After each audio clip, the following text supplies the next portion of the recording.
It's nice to be with you.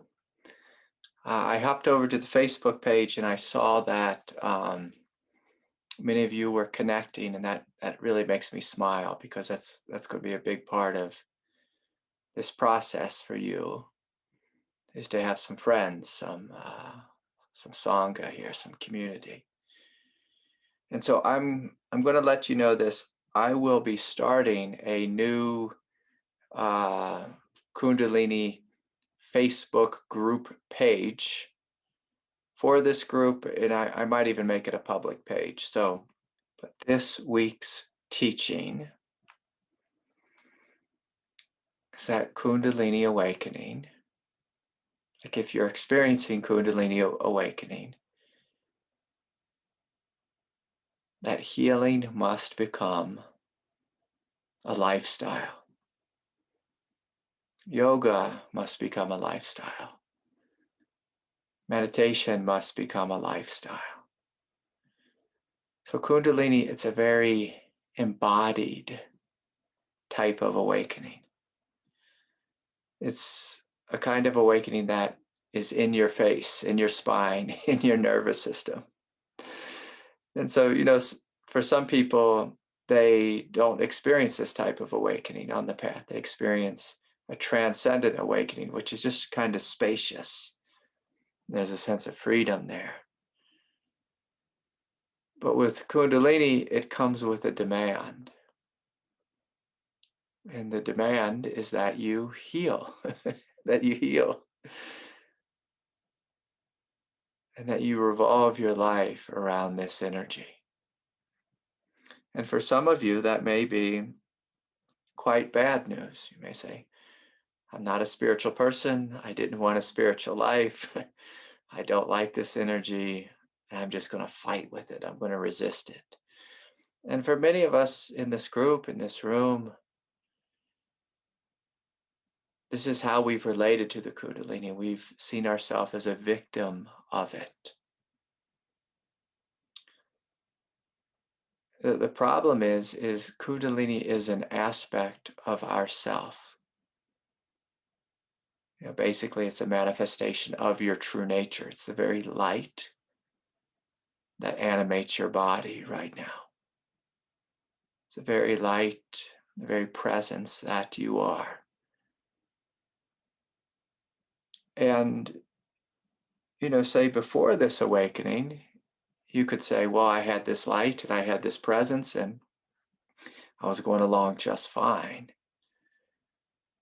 But at some point, God turned up the volume and said, I want you to be bigger. I want you to be greater. I want to show you the fullness of what you are.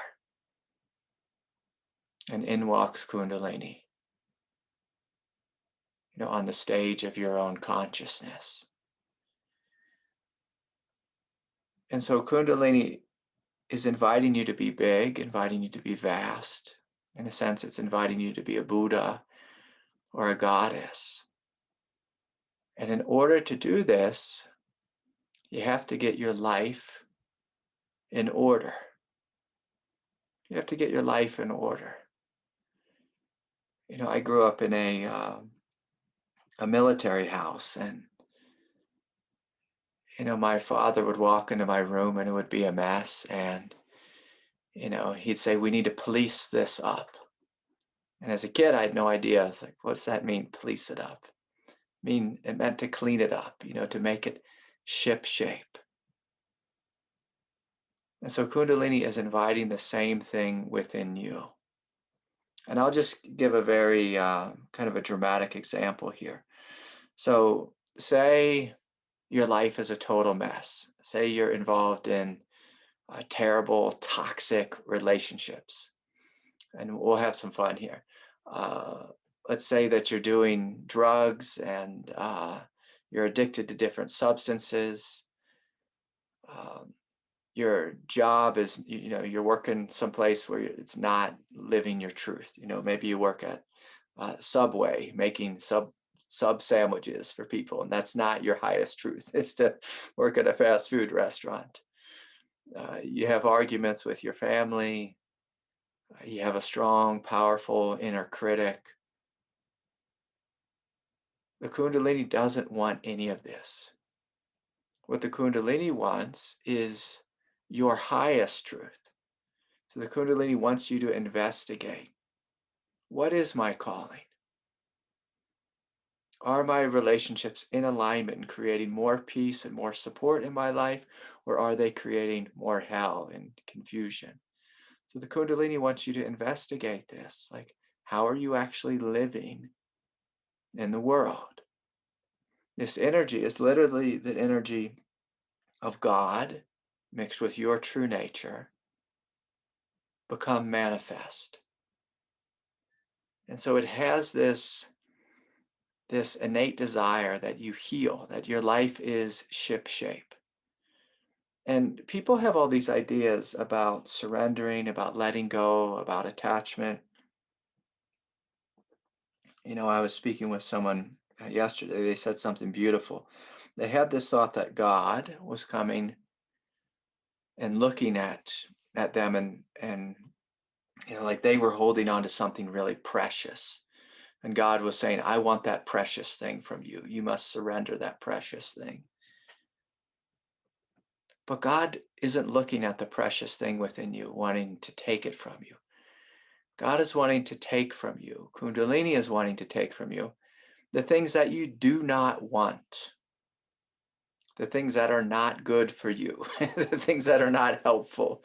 So you're never asked to surrender something really good. You're only asked to surrender that which is no good for you. No good for you. And so the basic teaching today is that healing and spirituality must become a lifestyle. Healing and spirituality must become a lifestyle. That's what Kundalini wants from you. It wants to awaken you to your true life. And if there's anything within you that is out of alignment with the truth, Kundalini is going to create pressure there. And it's not even that the Kundalini is forcing you to change. It's more like that there's this great light within you. And then there's this old habit. And the old habit creates a constriction within one of the chakra centers, or perhaps many of the chakra centers. And that constriction, excuse me, it's just getting in the way. It's kind of like, if you all remember, the pants you wore when you were 12 years old. If you had those pants on right now, if you're really tight, around your body, you'd be like, I can't fit in these pants. They're creating this tension, creating this band of energy, of tightness around my first and second chakra center. And the Kundalini is wanting to take those pants off and give you new pants, ones that fit, ones that are the right size. And when you wear clothing that's the right size, you don't feel constricted by it. You don't feel constricted. And so Kundalini basically shines a magnifying glass on everything in your life that does not work. And it's just inviting this basic truth. I need you to heal.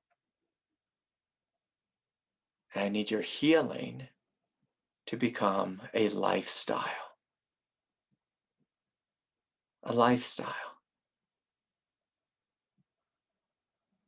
And some people, someone wrote me a question,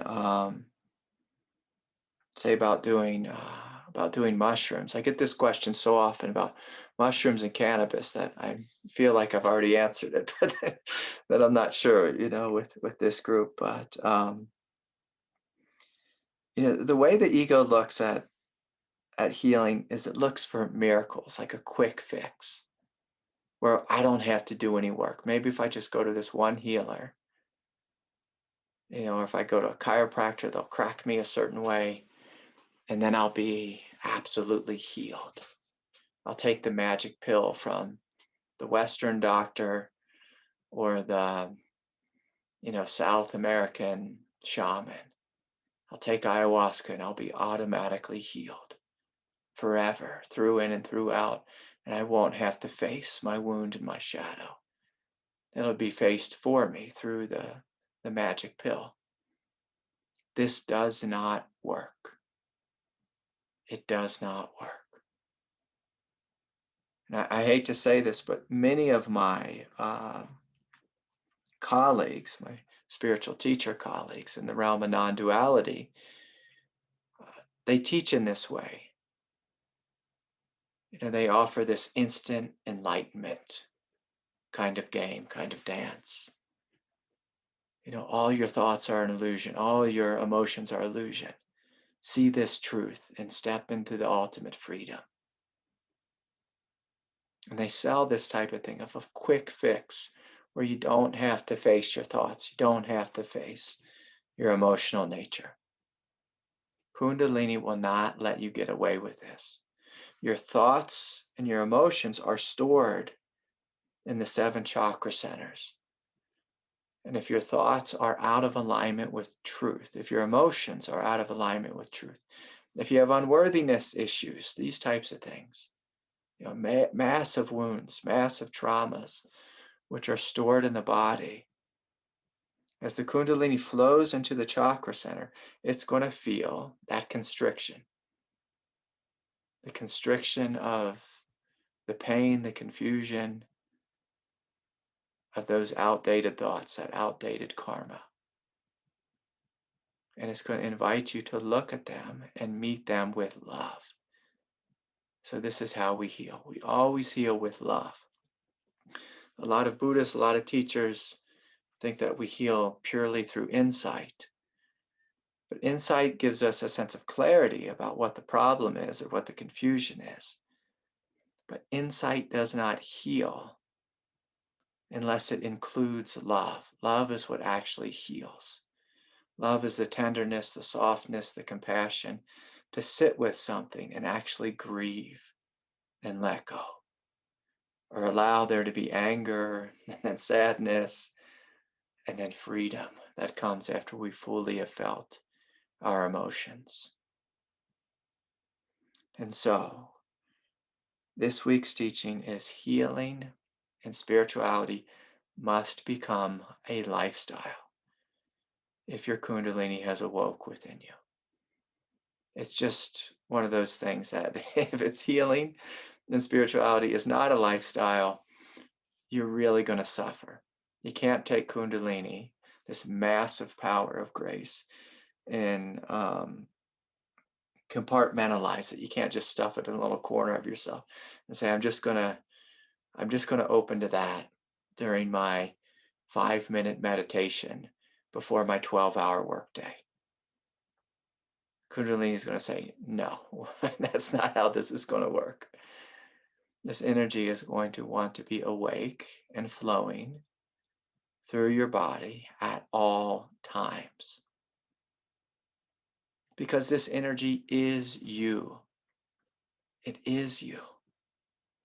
And so whenever we ignore an aspect of ourself, whether it's a spiritual aspect or a psychological aspect, that aspect of self will revolt. Will revolt. You just can't ignore an aspect of self. It has to be welcomed, met with love, included, and integrated. And so if we try to ignore a massive aspect of self, we will suffer. We will suffer. And suffering will come in the form of, you'll just feel pressure, you'll feel confusion, you'll feel, a disturbance, a disturbance in the force, a disturbance within your own consciousness. You'll feel a disturbance there, whether that's anxiety or panic or fear, loneliness, sadness, unworthiness, whatever it is. If you ignore an aspect of self, you'll suffer. You'll suffer. Okay. So,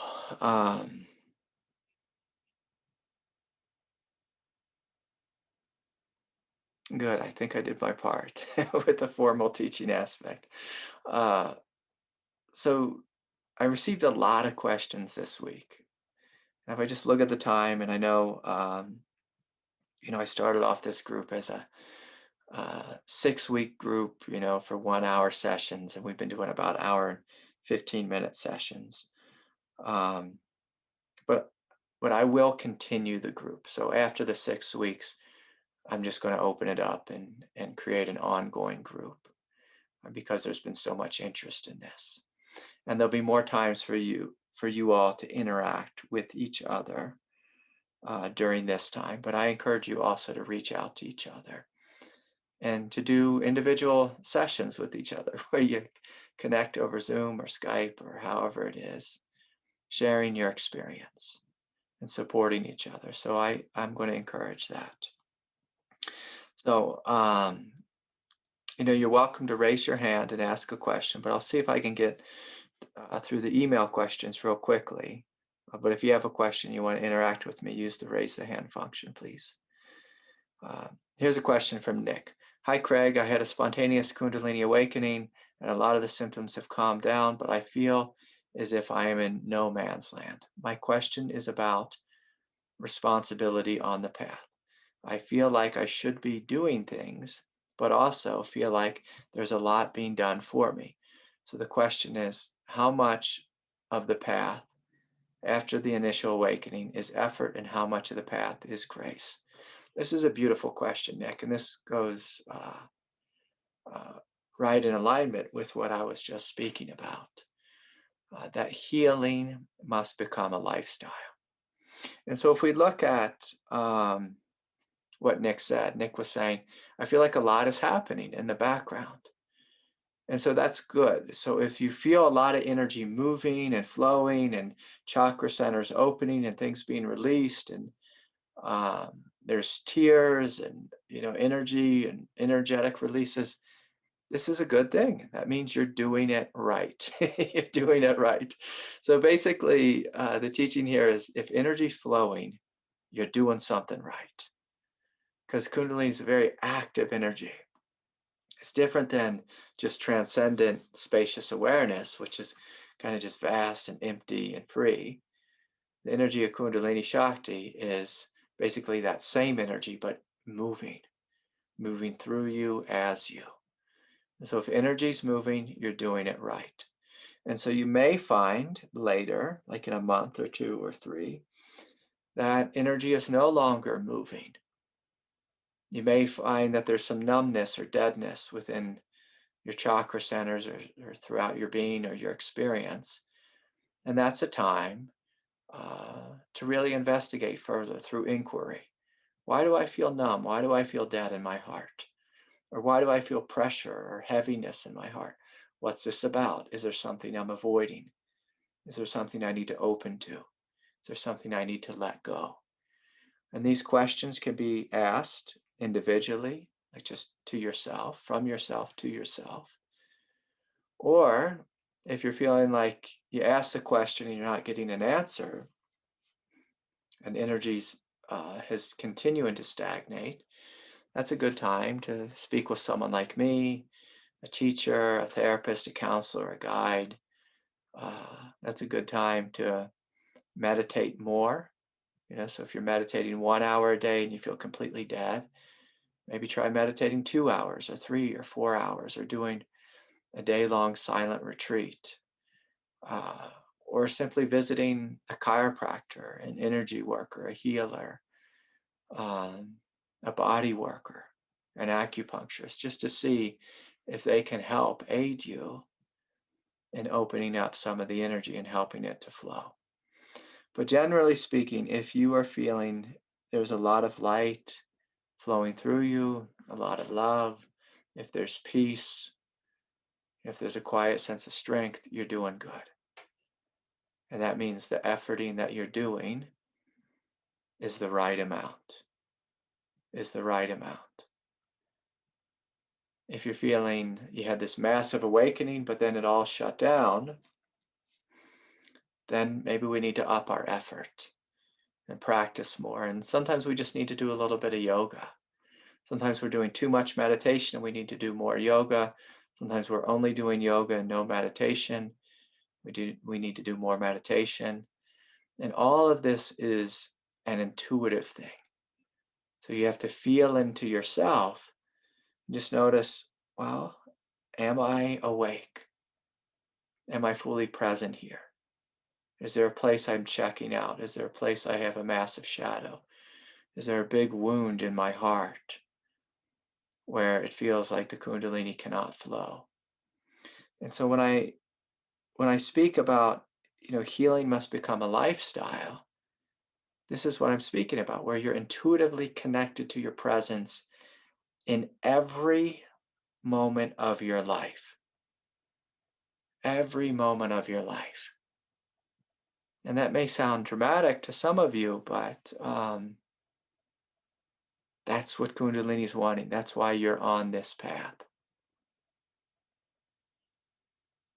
It's because God said, I want to wake up in you. And it's interesting for me as a teacher, because sometimes I sit down with someone and I ask them what they feel in their heart. And they might say, nothing. I don't feel anything there. And I smile a little bit. I inwardly chuckle. So you can't feel your heart? Like, what's the matter with you? And, of course, I can see clearly the throat chakra is shut and all the consciousness is up here in the head. I am my thoughts. That's who and what I think I am. I am my thoughts and my memories. That's as far as I go. But again, Kundalini wants you to be your head, your heart, your gut, all 7 chakra centers, the fullness of your being.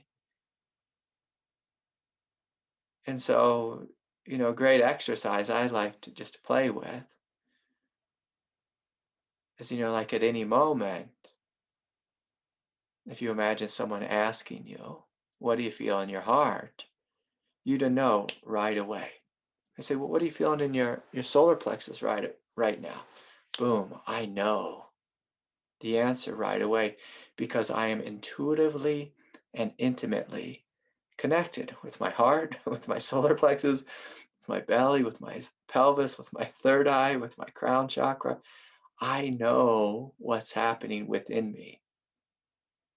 For I am these 7 centers. In a similar way, it would be like, if I got out a hammer and I hit you on your index finger and you have no response, be like, oh, I don't know that I'm this, that this is an aspect of me. If there was numbness there, if there was deadness there, if there was avoidance there, if you were so disconnected from your finger that it no longer worked. We want a similar thing in our heart, in our body. We want to be so fully connected. When we say, what do I feel in my heart? You know. You know right away what you feel. Just like right now, if I'm hitting you with a hammer or not, you know that I'm not hitting you. You know that there's nothing there. And so I want you to be feeling and being receptive. The Kundalini wants you to be feeling and receptive intimately, through in and throughout. It wants you to inhabit you. The ego has a very limited definition of itself. Kundalini wants a full, massive, unlimited definition of oneself. A full, massive, unlimited definition of oneself. And so, beautiful question, Nick. So this is, how much efforting do I need to make? A good gauge is, do I feel and am I awake in all 7 chakra centers? It's a good place to start. If you're not, then some more effort is required. But again, with efforting, we want it to be a soft, gentle, disciplined effort. So gentle discipline is the words I like to teach. Not tight, intense discipline, because that makes the chakras contract. So it's a soft, gentle discipline where we are intuitively connected. And sometimes that means we don't need to meditate. We don't need to do yoga. We just need to lay down on the floor and breathe and feel and open and notice what is going on in the body, what's going on in the temple, what's happening. And so to continue with this teaching that healing and spirituality must be a lifestyle, when I was working for my teacher, the majority of the time working for him, I was building.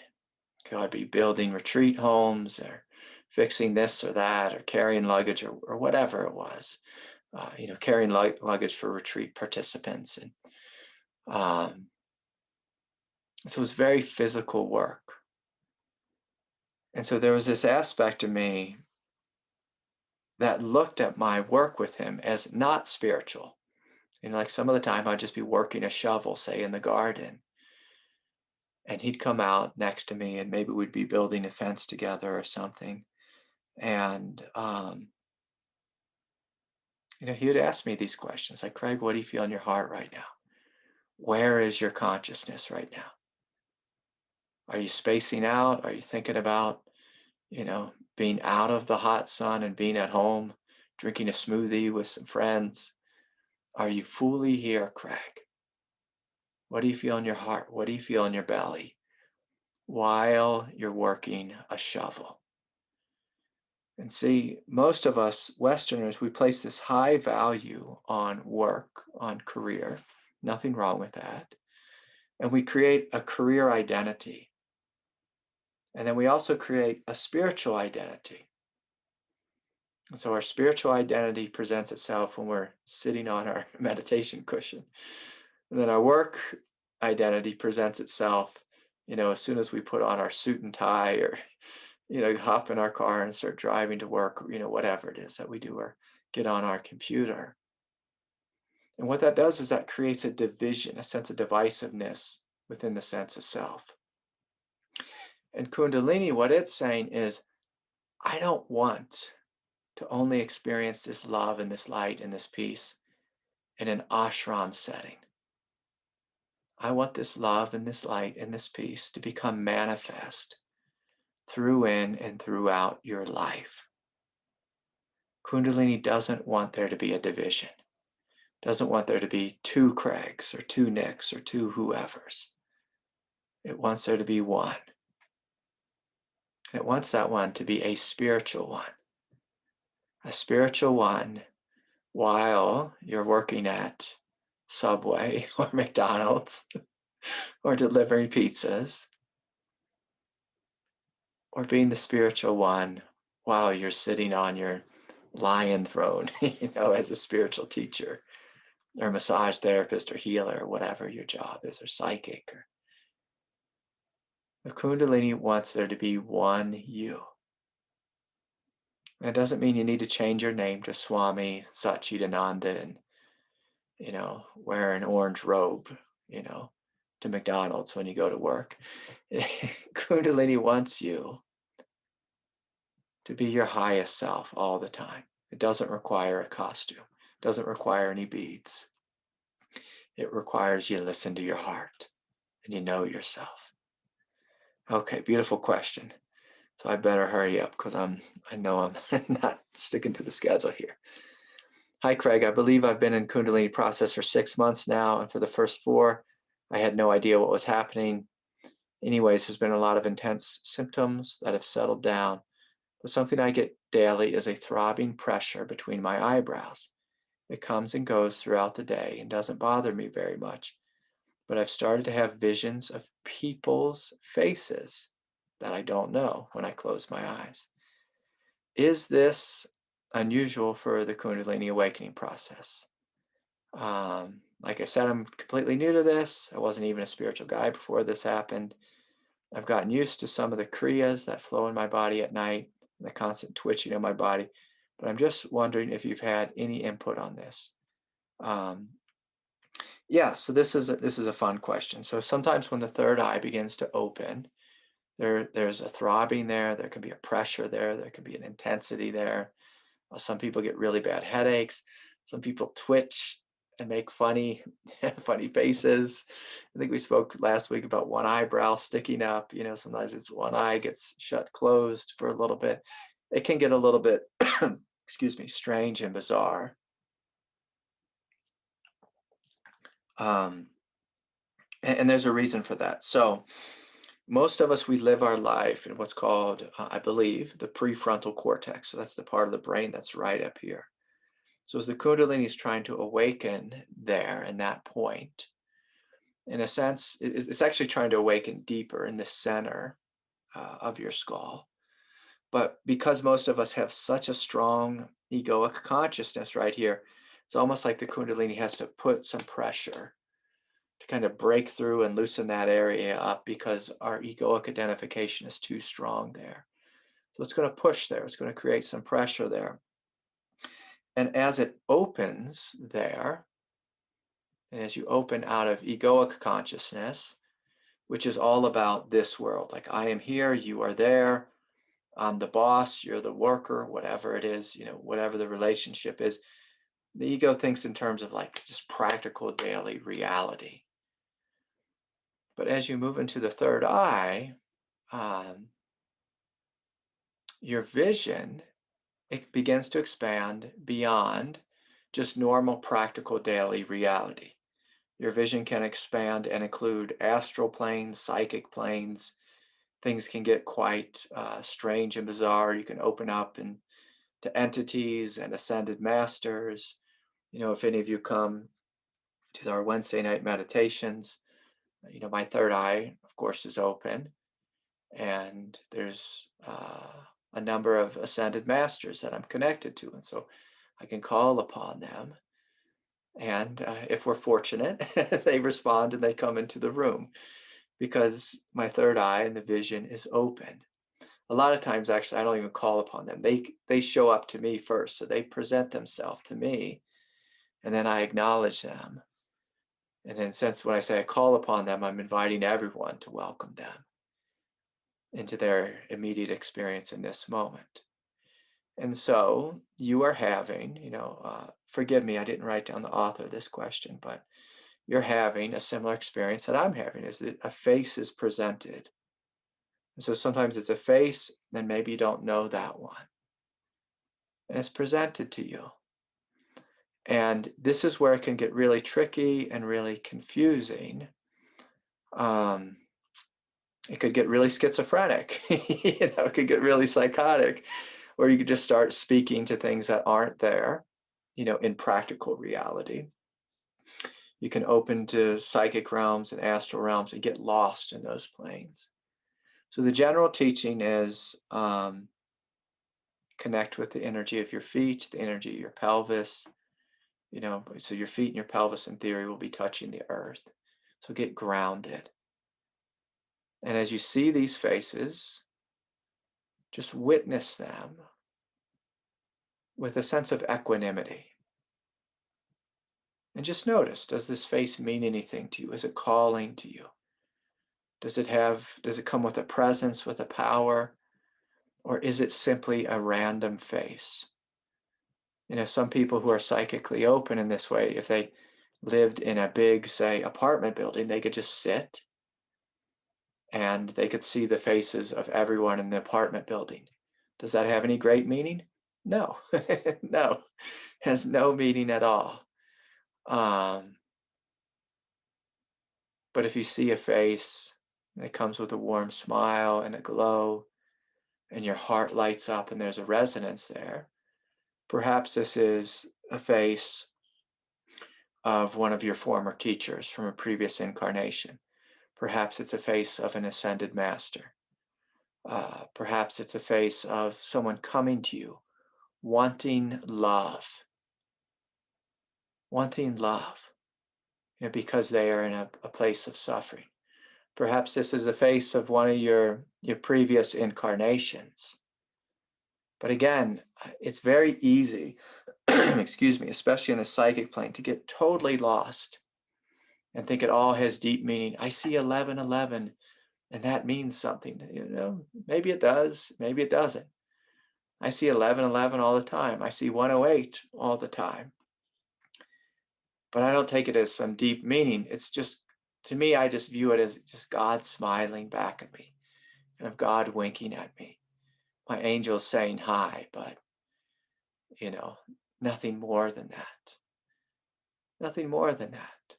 But maybe it is something more. And so this is for you to look into. But just be careful. If you look too much into it and you let the ego get involved with it, it can become quite messy very quickly. And so look into it and just see if there's light there and a sense of love and a sense of resonance. You'll know that this has some truth to it. If it's just a random face, send it love and get on with your day or with your meditation. And there may be hundreds of faces. And you see them and you just let them flow on by. Okay, I hope that was helpful. All right. Here's a question. Hi, Craig. My question is about microdosing. If it helps to release the blockages with more ease, I'd like to continue taking a microdose. I'm doing, they're telling me their measurements of the microdose a couple times a week. But now I'm getting a little bit scared because it triggers intense sensations that I don't want at all. So basically the question is, can plant medicine help? So I spoke about this a lot last week, so I'm going to be brief here. Sometimes it can, sometimes it can't. But the author of this question brings up something interesting. Whether we do a microdose or whether we go visit a healer or have a session with someone like me, or we go on a meditation retreat, sometimes you do something that you think is going to be healing, and you get a response that you don't think is healing. And I'm going to invite you to look at and examine, what do you think healing is? Most people think healing is like a warm blanket on a cold day. Oh, this is healing. It feels so nice. True healing is often a very messy process. It's very messy. It can be upsetting. It can be disturbing. Like when I first went to counseling, it was disturbing to have someone point out my wound and my shadow, and I had tears and shaking and sadness. And but was that bad? No, that was really good. That was really good. And so if you do a microdose, say a psilocybin, and you find yourself shaking or the Kundalini becomes more active, that's not necessarily bad. That's just, you did something and it helped to open you. And when you're really relaxed and open, Kundalini tends to flow. And if the Kundalini has been repressed, the Kundalini tends to flow initially with a vengeance. And by that, I mean, it flows intensely. But if you keep opening and trusting and doing your healing work, eventually the Kundalini integrates into the background. So, they were trying to ask me, well, should I microdose or should I not? Again, I'm going to go back to the teaching today. You should create a healing lifestyle. If plant medicine is part of that, beautiful.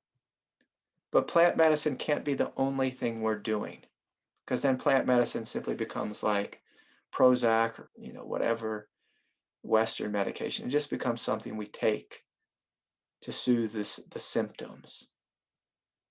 But again, those all backfire, whether it's CBD, whether it's psilocybin, whether it's ayahuasca, it all backfires because Kundalini wants you to live your truth, not a medicine to live your truth, but you to live your truth.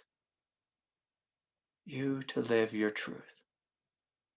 And I'll use myself as an example here. So I spoke a moment ago about how I went to therapy. I benefited from it so much that I became trained in therapy and counseling. Same thing with my teacher. I benefited so much from my teacher and the teachings he was offering me and his healing presence that I spent 20 years with him and I became trained in this. And then it becomes a lifestyle. And I'm not telling you all need to be a teacher or a healer or a therapist. But healing and spirituality need to become an integrated lifestyle. It's not a magic pill. It's not a magic mushroom. That's going to be healing. It's you choosing to heal. Whether it's breathing deeply, whether it's doing yoga, whether it's doing meditation, whether it's doing body work, all of the above must become a lifestyle. Okay. I'll get to you all with your hands raised in just a moment here. Hi, Craig. Is it common to have a feeling of perceived shortness of breath, breathing difficulty when the heart is opening? This is a great COVID-19 question, right now. Is it a common experience to have shortness of breath? So look, if you have shortness of breath and you think you're going to have a heart attack or something, go to the doctor. Now, my friend who is a doctor works at the emergency room in the hospital. He has people come in all day long saying, I'm having shortness of breath. I feel like I'm having a heart attack. And he says, go see Craig. Go see Craig. You're not dying. You're not having a heart attack. There's something emotional that's happening within you. And so I say it just out of, in a sense, just to be ethical, like I don't want you to die on me. So if there's something really going on, go get checked out. But there's a good chance what's happening is you have an emotional veil. So you have emotional pain that's veiling the heart. When we have emotional pain that's veiling the heart and the heart's opening, you feel like the heart is trying to open, and perhaps like someone has their foot on your chest. Like last night I was at jiu-jitsu, and there's a big fella on me and he was just crunching me.